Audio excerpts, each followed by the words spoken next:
C'est très important de se préoccuper de son régime matrimonial de toute façon, et encore plus quand on a l'intention de partir à l'étranger. Pourquoi? Si on n'a pas fait de contrat de mariage, ou si on n'a pas l'intention de faire un contrat de mariage, on sera quand même soumis à un régime matrimonial. Quel est ce régime matrimonial? C'est le lieu de la résidence après le mariage. Par exemple, je me marie en France, je m'établis en France et je n'ai pas fait de contrat. Je suis sous le régime légal de la communauté de biens réduite aux acquêts. Par contre, je suis toujours française, je me marie avec un Français par exemple, je me marie en France mais je pars m'établir à Londres pour quelques années, ou définitivement, ou pour faire des études. Le régime qui sera applicable ne sera pas le régime français. Ça sera le régime légal, non pas du lieu du mariage, mais du lieu de l'établissement. Et en Angleterre, le régime légal, c'est la séparation de biens.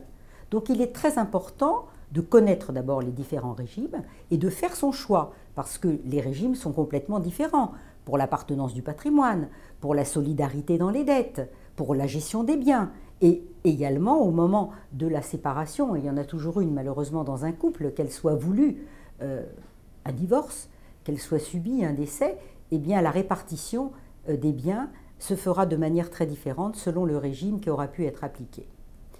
Et puis, il ne faut pas oublier une chose qui est aussi importante, c'est que lorsque l'on part à l'étranger, on ne part pas forcément définitivement à un seul endroit. Il est possible de pouvoir s'établir professionnellement, quelques années dans un pays, puis partir dans un autre. Et là, il y a un autre problème qui va se faire si jamais on ne fait pas de contrat de mariage.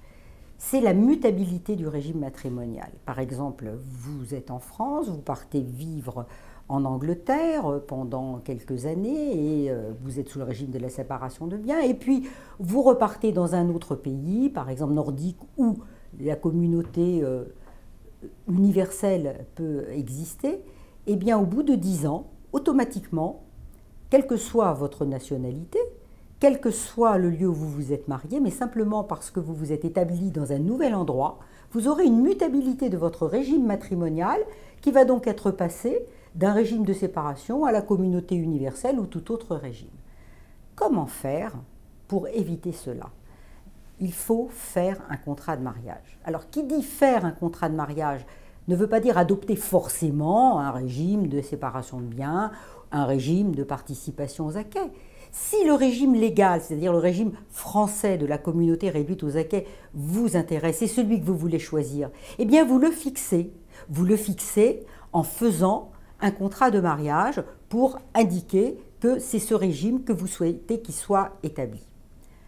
Enfin, si vous n'avez pas fait de contrat de mariage, que vous êtes marié et que vous avez cette information en disant « Oh là là, cela va me poser des problèmes », tout n'est pas perdu. Vous avez une possibilité qui est de faire, même après le mariage, un acte de déclaration. C'est la Convention de La Haye qui vous permet de le faire. Donc vous pouvez à tout moment, en étant marié depuis 6 mois, 1 an, 10 ans, 15 ans, 20 ans, s'il y a des risques d'avoir une confusion sur votre régime matrimonial, vous pouvez a posteriori faire une déclaration en vertu de la Convention de La Haye pour indiquer que le régime que vous auriez voulu avoir, et ceci depuis le début du mariage, ou bien vous pouvez le décider simplement pour l'avenir, mais souvent c'est depuis le début, on le fait rétroactivement, c'est plus simple, vous déclarez que vous voulez par exemple que ce soit le régime français de la communauté réduite aux acquêts. Donc vous pouvez, avant le mariage ou après le mariage, choisir votre régime. Mais c'est très important. S'il y a un élément d'extranéité, si vous partez à l'étranger, il faut vous préoccuper de ce problème. Sachez que le choix du régime matrimonial a une influence sur la famille, le couple en particulier, le patrimoine, la solidarité des dettes, la séparation et la succession. C'est simple, vous avez les outils, il suffit de vous en servir.